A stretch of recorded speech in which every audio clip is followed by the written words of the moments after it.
Good afternoon, everybody. Welcome, welcome. Thank you, Dr. Bailey, for the rousing music. I was just enjoying that. I went and put on my Friday afternoon hat. I'm all blue today, Blue Friday. I'm very happy to be here and to see your smiling face, Dr. Bailey. And I see we have lots of students. Numbers are growing as we speak. 246, yes. Yeah, right. Let's see if everyone's awake. Can we have a thumbs up if you're awake at least? And if you're ready for a good session of learning. Great. There we have some thumbs. Some people still putting their hands up. That's not a thumb. Please use the react smiley face, not the Yeah, the raise my hand. underreact. There's the part you need. Right, and all the time, all the while, the numbers are growing. Let's give it another 30 seconds or so. Let me have a glass of water. I had great fun looking through my presentation. I'm ready for this. I said in my message when I welcomed you that you should all have read the chapters that I sent you in the book. And some of you will still be wondering, oh, what book? Well, it's the book we gave you, free. It's an online book. You don't have to read it online. You can go online and you can actually download it. And then it's your book to use. The chapters I gave you to read are about media and technology. And I hope you've had a good look at the book. I'll be talking about that in my presentation. So let's hope that most of you have actually gone and read those chapters. If you haven't, you've got some more reading to do this weekend. That is your homework. I think I'm going to start, Dr. Bailey. Sounds good to me. I'm sure everyone that made an effort to be here on time will appreciate it.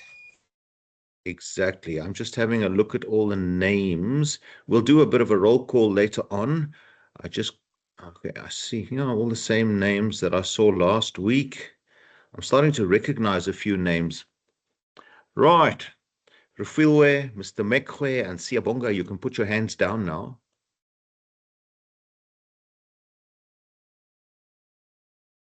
I'm going to start my lesson today. So let me do that by sharing my screen.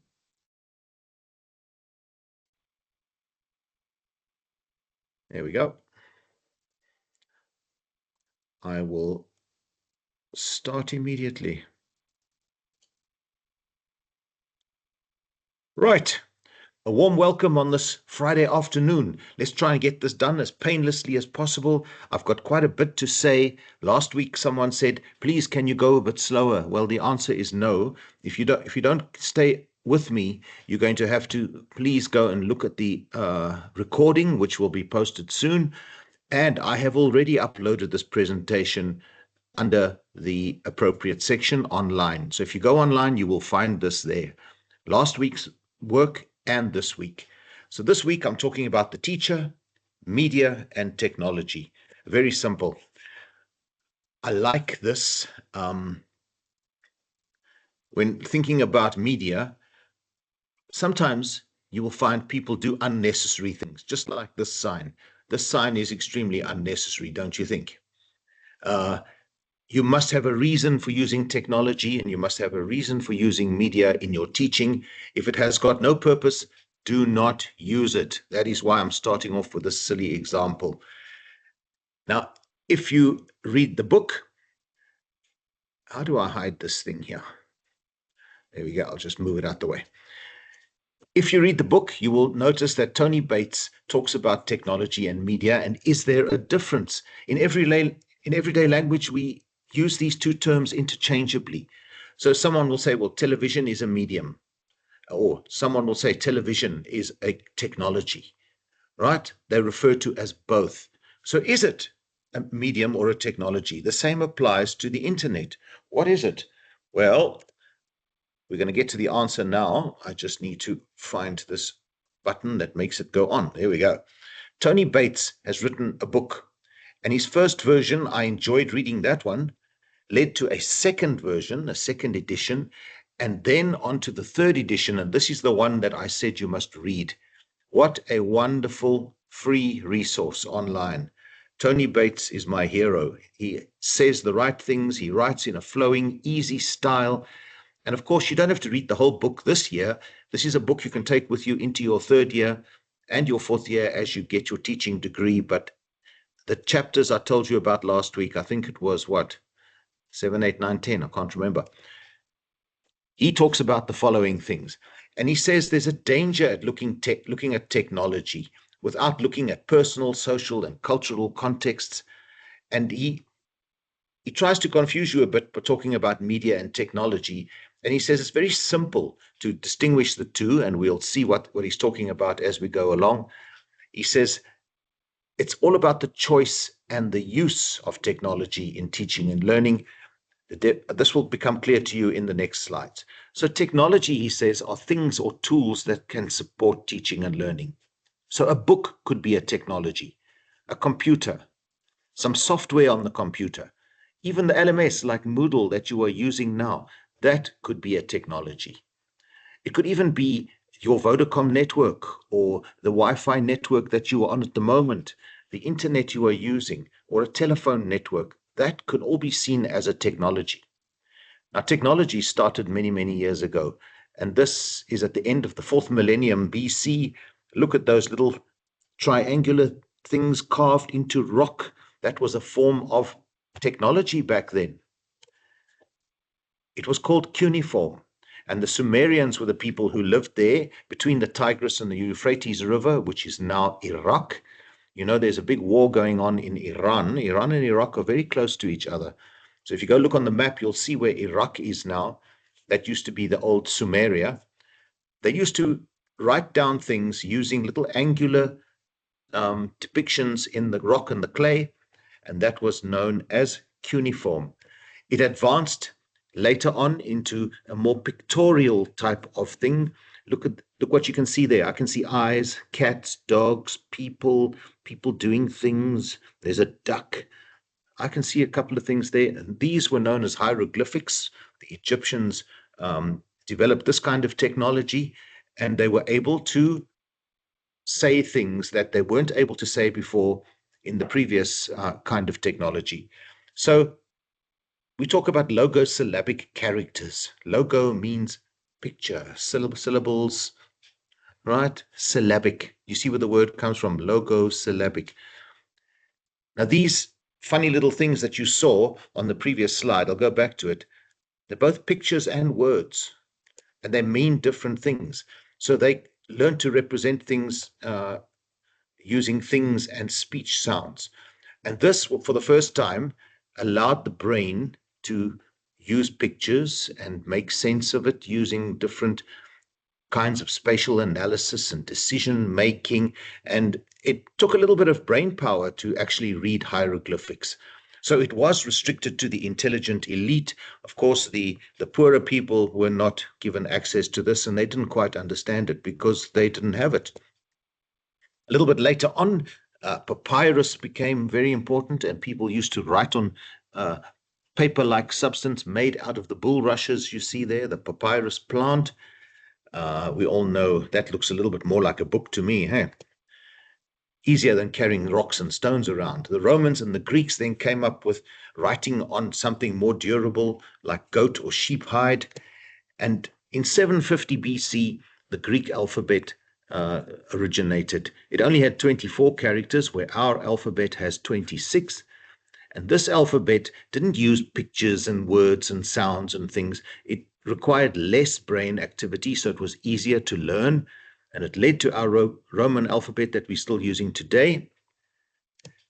And a little bit later on, the wax tablet came into being. This is a very good technology because you could write on it one day and then rub it out and write on it again the next day. So the wax tablet became a technology that was fantastic. I like the second picture there. It looks like he's writing on a laptop. Do you see that? Right. At the end of the 14th century, look at the writing that was around at the time. Words didn't matter. Sentences didn't matter. The order of the words didn't matter. paragraphs and chapters were all pushed together as one, and they called the scriptura continua. Right. So at the end of the 14th century, this came to an end, and then they started making sentences and paragraphs and uh, definite word structures, and it led to the printing of books. In 1445, that technology developed. Gutenberg's press. He was the guy who printed the first Bible.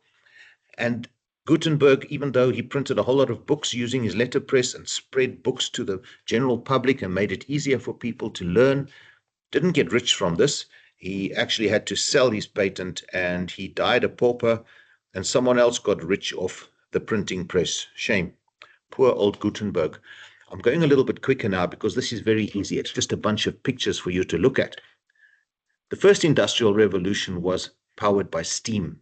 The second industrial revolution was when we had electricity, and we had radio, cinema. The phonograph is that funny thing that looks like a trumpet. That was a modern hi-fi back in the day. And television, which only came out in the late 60s and 70s. In the 1970s, it came out in South Africa. I remember as a child still listening to Springbok radio and such things when we had educational radio programs. And I remember the earliest films. It was quite primitive. Well, here's the first few seconds of SABC TV. Let me play it for you.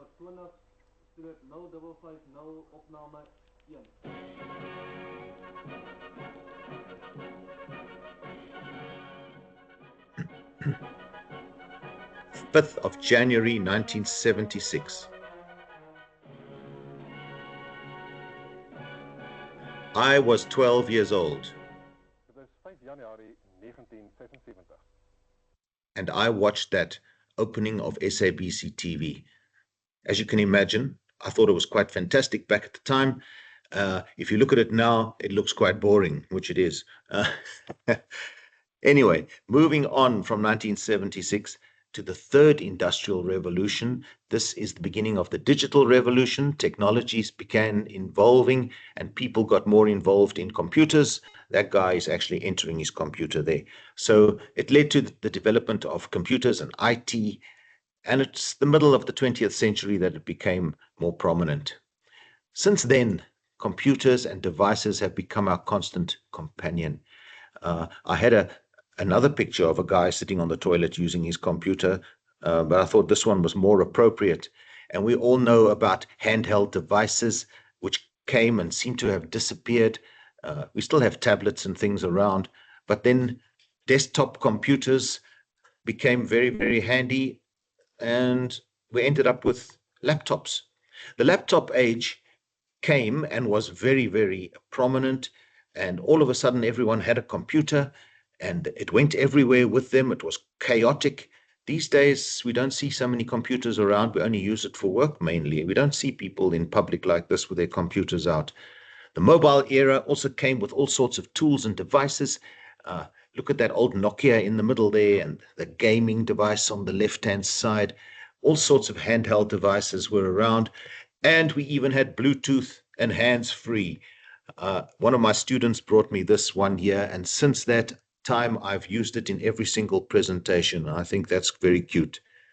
I've got a couple of those hands-free devices in my drawer at work. If anyone wants one, I'll give it to you. All right. So, after 600 years since the printing press came out, printing and books seems to have been pushed to the side. Our world is the world of the screen at the moment, and the internet is the medium of choice for storing, processing, and sharing. Now, for the first time, I'm using that word medium. Medium, media. Get it? We've been talking about technologies up until now. So, this is where I take a breather and show you where you are on the internet while I have a sip of water. And on we go. So, the internet differs from any other kind of mass media that came before it. It is bi-directional, which means we can upload things and we can download things. You can send things on your device and you can receive things.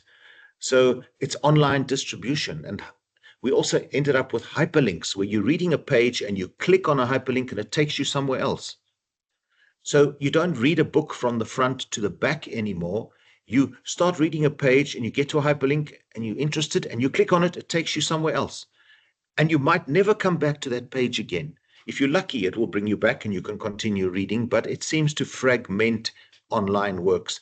Some people like that. They find that they learn better in little chunks. Other people find it's a distraction. So some people call it an ecosystem of disruptive technologies. How does that sound to you? An ecosystem of disruptive technologies, the internet. That brings me to the question, do you think the internet has changed your mental habits? Well, I can tell you, looking at some of my students have lost the ability to focus on a book from beginning to end. When last did you actually read a book from beginning to end? Some people prefer to do things online, and instead of reading a long article, they like to read little bits and pieces and jump around and see what everyone has to say about it. They scan short passages and they skim and they scroll. So they want quick access to info. They want to get to the gist of the story without reading the actual story. Now, technologies are merely tools, and it's important how we apply these tools. So when we are teaching, we have to judge the value of each and every technology or every tool and think how it can be used. In essence, this means focusing more on media. So now we're going to find out what media is. Or should we say what media are? We'll find out in a moment. We'll find out, though, that each and every technology is an essential part of almost every medium. I'll say that again. Technologies are part of media. It doesn't work exactly the other way around. I want to tell you what Carr said in 2010. He said every technology is an expression of human will. And he said there are 4 categories of technologies. And the first one, he said, are those technologies that are there to extend our human physical strength and our dexterity. So if you want to dig a garden and you want to dig it fast, you can use a plow. That technology helped you to do it faster. So if you want to dig your field, you can do it by hand or you can use a plow. If you want to sew a garment by hand, you can do it. Otherwise, you can use a sewing machine. It just makes you better.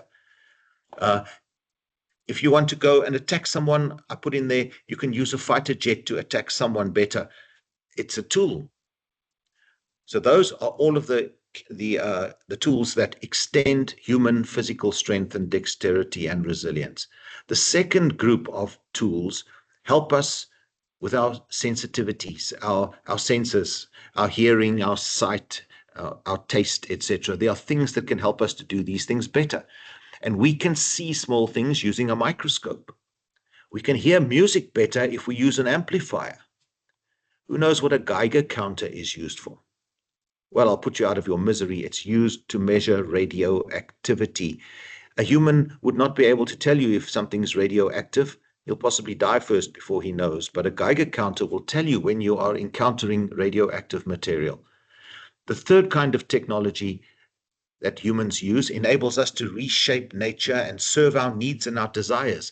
So we can get corn, millis, that is resistant to frost. We can grow it in places that are extremely cold.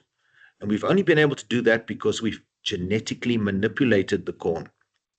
We can also control the female birth cycle. We can determine when a lady becomes pregnant or not using birth control pills.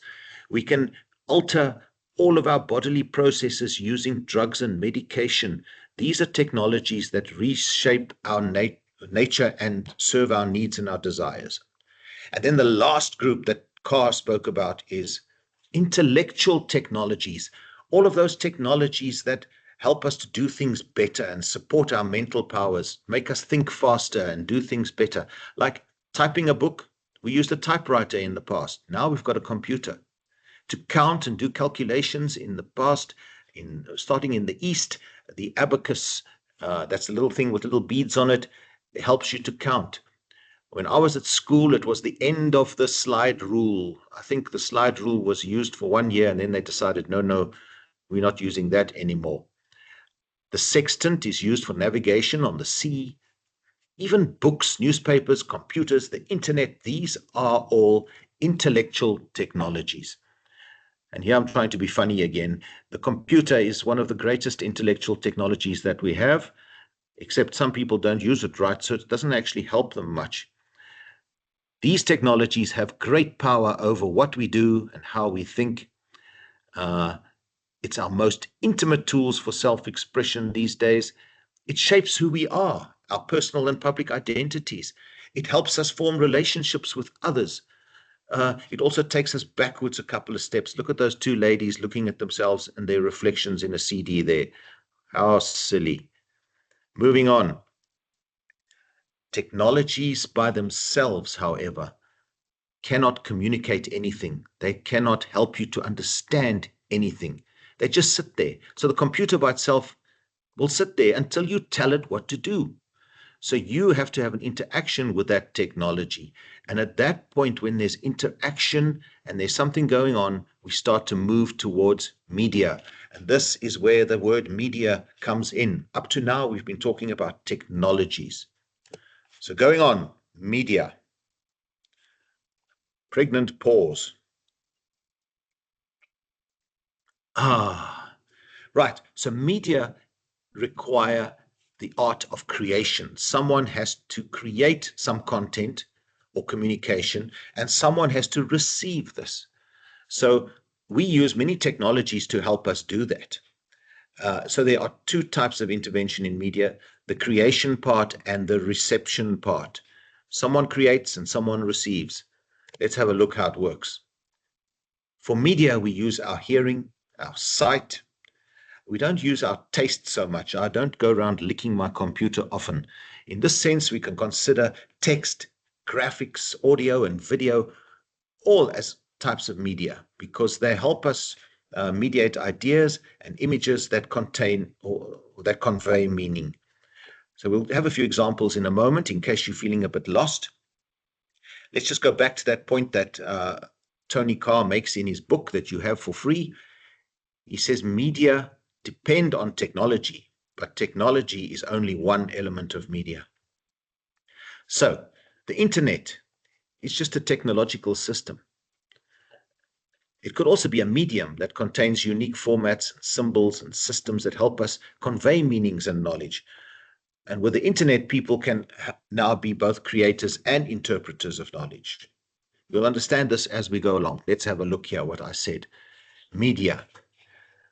The creation, communication, and interpretation of meaning are added features that turn a technology into a medium. So the 6 key building blocks of media, just to repeat so that it can sink in a bit. Face-to-face teaching could be a medium. Text could be a medium. Graphics, audio, video, and computing itself. Things on the computer these days are quite amazing. The social media, animation, simulations, virtual reality, AI, all of these things depend on the technologies, but not vice versa. So you've often possibly seen the word affordances. What are the affordances of media? Well, all media are different. They have unique features, and we talk about these unique features as the affordance of the medium. Therefore, different media can be used to assist learners to learn in different ways and to achieve different outcomes. And because we can use different media online, we can individualize learning as well. And this is where you as the teacher comes in. You have to choose the right media for the job. So in education, we could think of classroom teaching as a medium, the medium of classroom teaching. You stand up in front of a class and you can even use a chalkboard or a blackboard or PowerPoint on a projector. But the key component is the intervention of the teacher there. So in this case, classroom teaching can be seen as a medium as well, using a variety of tools or technologies. Then what I'm doing now, online teaching, this can also be seen as a medium. And I'm using the internet. We're using a learning management system to get the information through to you, to guide you in your course.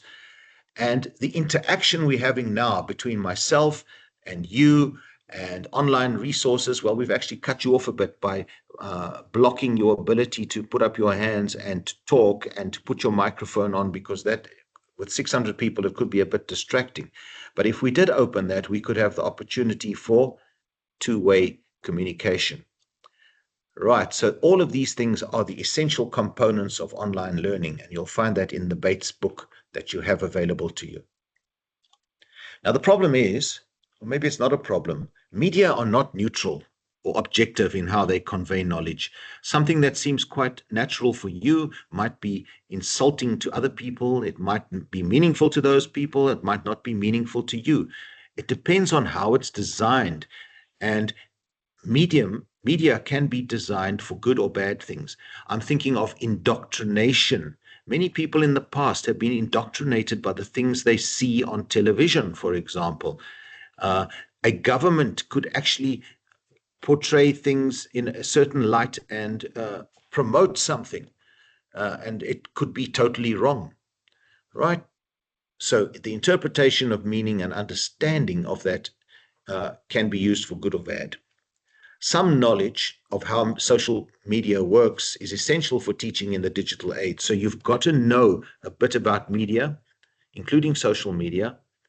And in particular, we need to know how to design and apply media to facilitate learning without adding these subversive messages and things. We don't want our media that we're producing for a classroom situation to be discriminatory towards certain people. And let's use that example, or make certain people feel bad, or promote other people in any way. It has to be neutral. What I'm trying to get at is that we have to focus on media rather than technologies. You don't have to worry about the tools. Just worry about how you are using those tools to get the message across. And if you're getting the message across, then it's that medium that is important. So we can include face-to-face teaching as a medium. And I think once you've read the chapters in the textbook, you will understand this concept much more. I had a look at this and I thought, oh, let's repeat a little bit here. Media for teaching and learning. What kind of media could we have? Well, we could do things synchronously like we're doing now. I'm talking to you and I'm giving you a bit of information, and we're going to then upload it asynchronously. You can go and watch it again tonight if you want to, a recorded message. I could also put up a discussion or give you a test to do, and you could go and do the test in your own time. That is asynchronous. So that's what those words mean. Synchronous is live. Asynchronous means offline or in your own time. You could do a broadcast type of lesson like I'm doing now, or it could be interactive like Dr. Bailey did in the first one, where she made you communicate back using Menti and all of those things. And you could use a single medium as well, like I'm using a single medium now, or you could use rich media. I did have one little bit of rich media here because instead of just having a PowerPoint with static pictures, I showed you a little bit of video earlier of the SABC opening. So let me go on to the point of rich media. What is a rich medium? Well, this is digital media that we have at our disposal these days. And the internet has made a number of things possible for us. We can get text, we can read things, we can have music, the audio, we can have video. And besides that, we can have things like animations, simulations, even interactivity. You click on something, it takes you somewhere else, it does something back.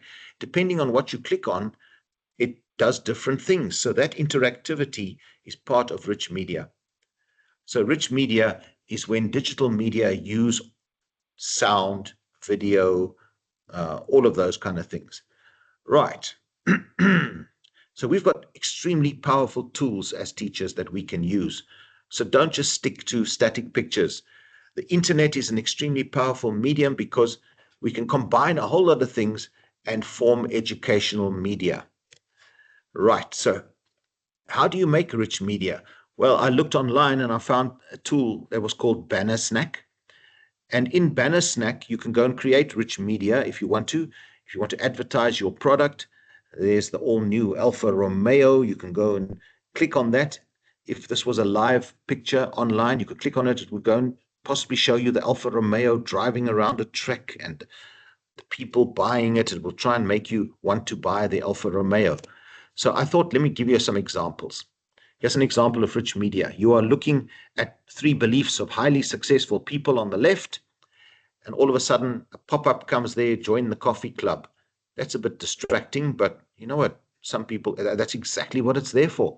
While you are reading your article on highly successful people, you say, oh, let me sign up for the coffee club. So you sign up and you end up at the barista bar. And on the barista bar, you sign up and you get your daily deals and you organize your cappuccino for the morning.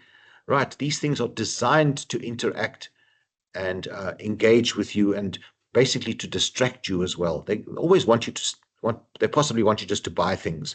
That's what rich media advertising does. Imagine what you could do if you could use rich media for education and allow students to do different things. So if they're not interested in the one thing they're doing, they can go down another path, and you can actually guide this through designing things like this. So here's an example of rich media advertising. I hope it's going to work here. You possibly want to do things to attract attention or stand out. Let's see if my little video plays for you.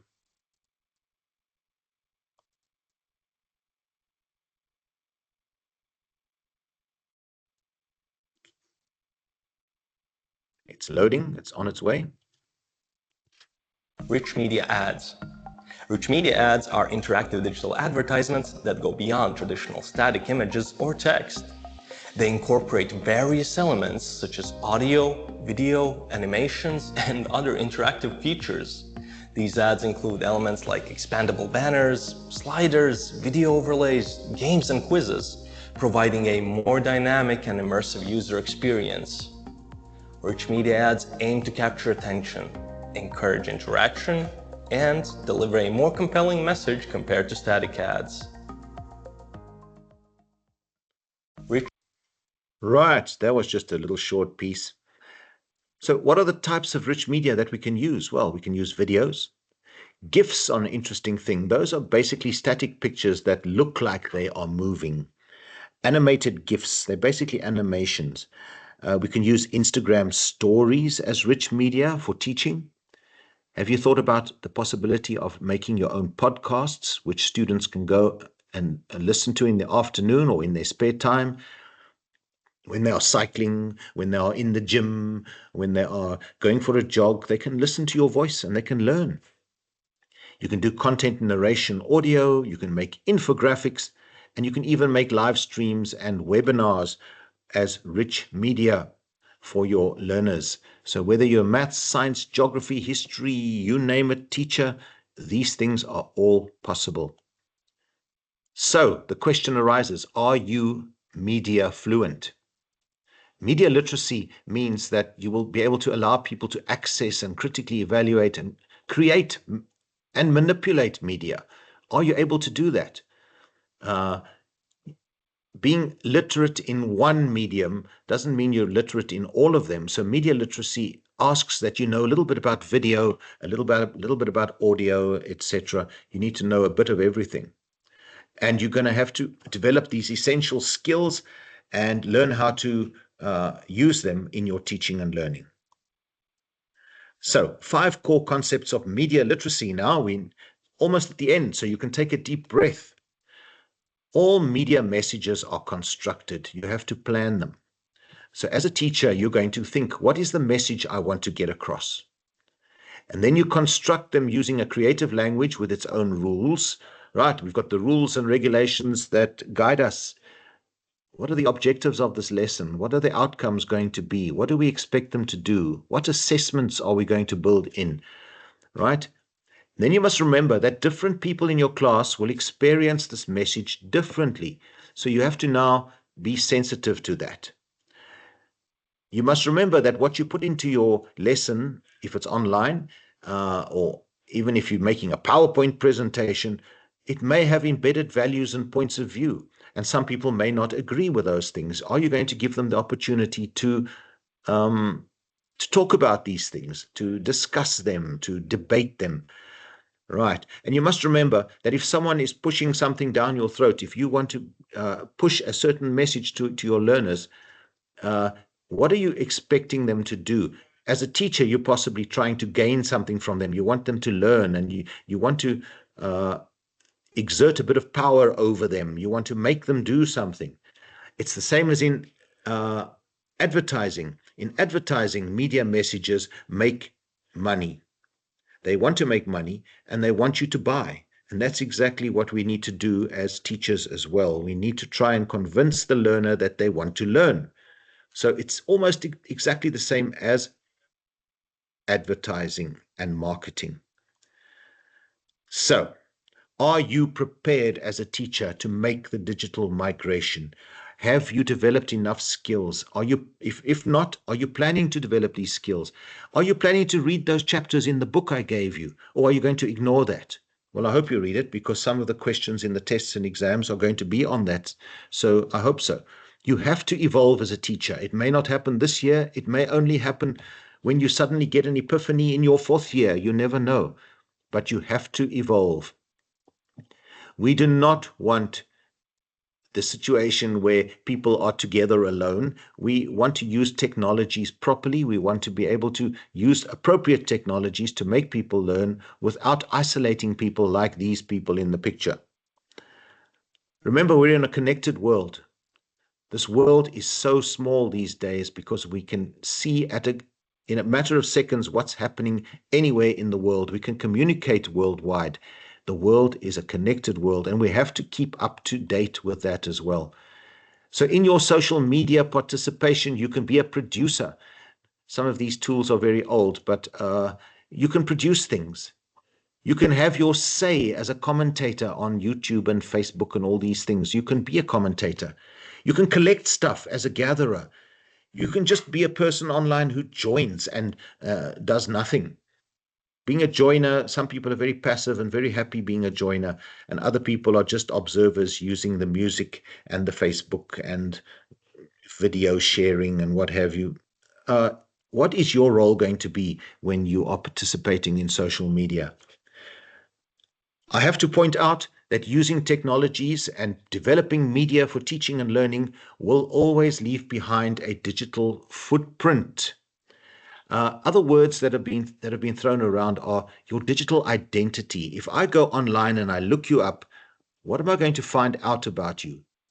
I went online the other day and I Googled myself, and I was very happy to see that none of my bad habits came up, only the good stuff, because I've made sure that my digital identity is clean and what I share online is good and wholesome and proper. And anyone who wants to employ me in the future, or if anyone wants to adopt me and leave millions to me in their will, they are going to find only good stuff. They will not find pictures of me drunk on Facebook. They will not find me hanging between 3 women at a party with my shirt ripped and what have you. There's no such thing around in my digital identity. It seems quite okay. Some people talk about their digital shadow, what they leave behind online. These things are very important. Your digital footprint is an amazing thing. You will be amazed at what is online and what you've left behind through the things you do on all of these digital media tools. So, your digital identity, it says what you say, or it includes what you share, who you know, where you are. I can track myself. Google sends me a map monthly saying, do you know where you've been this month? And it can print out a map of exactly where I've been. It's tracking me on my phone and all sorts of things. So you've got to be careful what you do. Anything you do or say on the web is there. All your profiles, your contacts, your audio, your video. Be careful what you put out there, because your digital identity is public. Be careful what you share. Alvin Toffler had this very famous saying, the illiterate of the 21st century will not be those who cannot read and write, but those who cannot learn, unlearn, and relearn. We have to forget the things we learned at school. Have you noticed how the things you learned at school are not relevant anymore? We have to learn new things. And if you just keep on thinking you know enough, you will never be literate enough for the modern age. Another nice saying, if a student is not fluent in multiple forms of media, I would venture to say that they won't necessarily be considered literate. Right. And then a nice quote from the man who provided the book for us, Tony Bates, Teaching in a Digital Age, 3rd edition, the one that we gave you. It will be the imagination of teachers inventing new ways of teaching that will eventually result in the kind of graduates the world will need in the future. Are you going to be part of that change? That is the question I'm putting to you today. And I will end with 2 of my photographs, which quite eloquently portrays the end.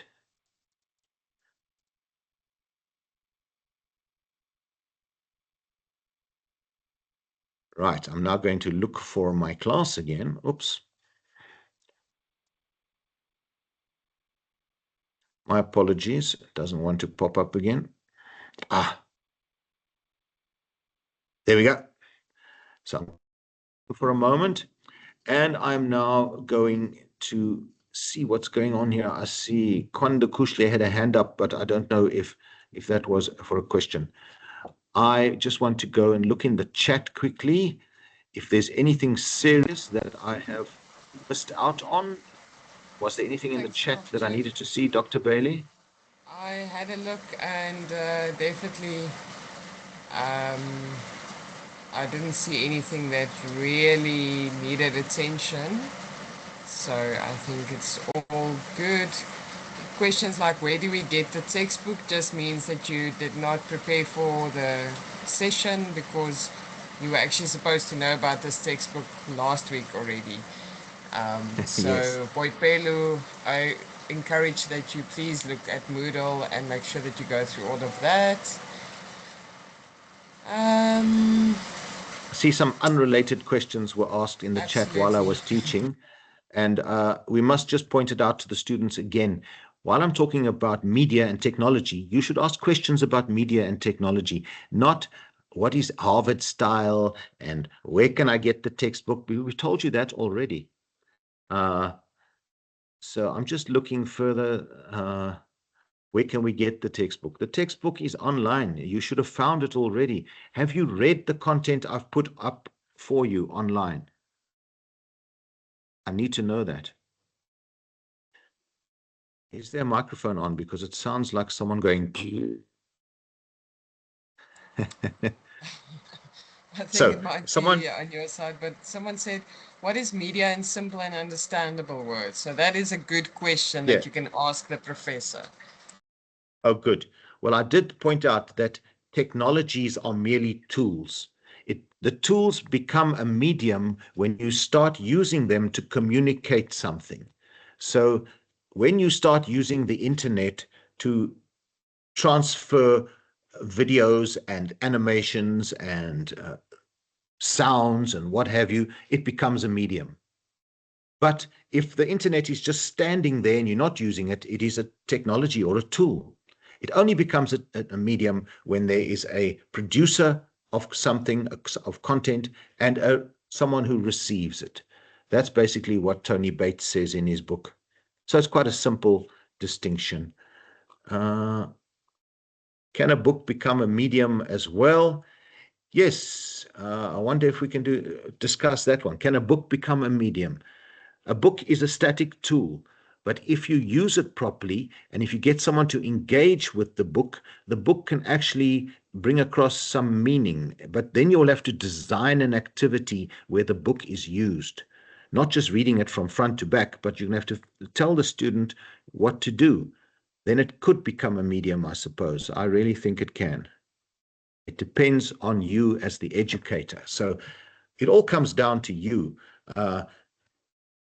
I think if you throw away all tools and you're a good teacher, you'll still be able to teach. And if you're a good teacher and you've got the tools, you can become an even better teacher. Right, applying these things. So use the tools at your disposal, create media that is rich and meaningful and useful to encourage learning and to enhance learning. That is all I need to say today. Right, I've had enough looking at the chat. Could we have some thumbs up to see if you're still awake? Should I do the roll call now? 519 people. I think you deserve the roll call. Right. So, Dr. Bailey, you can check out anything that happens there while I go and look at the roll call. I'm going to share the page in a moment as soon as I've opened it. I'll just have to log in again. It's kicked me out of Ulink. Well, I have to find my password. Oops.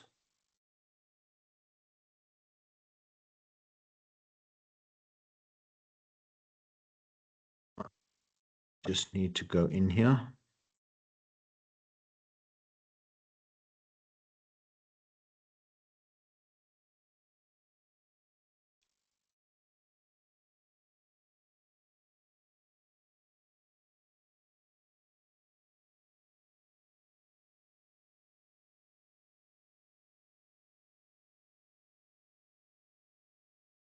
While I'm logging in, I'm going to share my screen again, and then you will be able to see going. So this is the place where I need to go. Student attendance. This is how I do it. I have to say the subject code is TST. And today's date is what? 6th of March, 2026. And that is the code you need to put in for me, please, to show that you were in class today. Dr. Bailey, is it visible on your side? Indeed. So I will just put it in the chat for those that perhaps are struggling to see it. But they shouldn't struggle, but I will, because I am feeling quite generous this afternoon.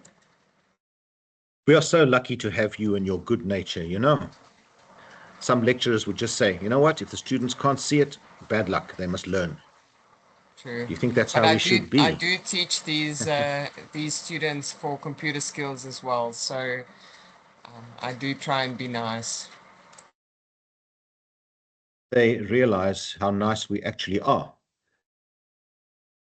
until they cross us, these naughty students, eh? Now, we are here for you. We are really on your side. We would love you all to be a great success. To build a proper, strong nation, we have to have good teachers. And for many years now, I've said we are not here to educate people who just want to be ordinary teachers. I want outstanding teachers to be there. Teachers like I had at school. I had some terrible teachers, but I've had some very good teachers as well.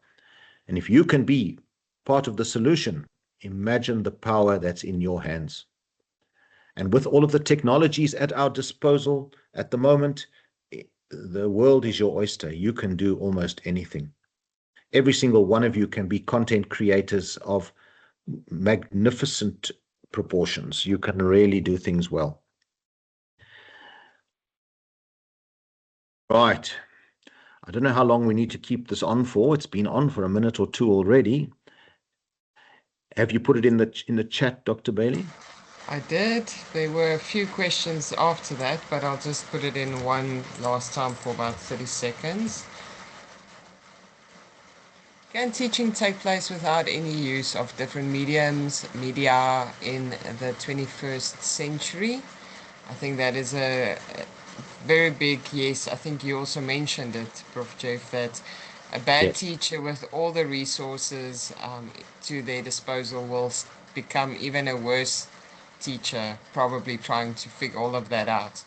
But a good teacher without any resources will still be a good teacher. I can add to that. A bad teacher using technologies will possibly use them for all the wrong purposes, and it will become boring. And I have seen this in a class, teachers using Kahoot to open a lesson, but the Kahoot has got nothing to do with what they're doing, and it's not teaching the children anything. And then they go on and they show videos, but the videos are off topic, or they're old, or they are boring, or they do not match the profile of the learners. showing things with little cartoon figures where you've got children who are 16, 17 years old. They need something that resonates with them. Maybe show them little short videos of people of the same age as them doing things, and so they can learn from those things. Don't use technologies just for the sake of using technologies. So tools in the hand of the wrong teacher can be just as harmful as bad teaching. Nothing beats good teaching, and then good tool use, and the creation of educational media that are of value to the students. That is what we're looking for. I'm going to close this now. Let me go back to, here we go. Stop sharing. And I am happy. We've already lost some people, so I think they've put in their attendance and they have gone. If you are in a hurry, please leave us. You are welcome to go. Thank you so much for coming to visit us this afternoon. The recording will be available.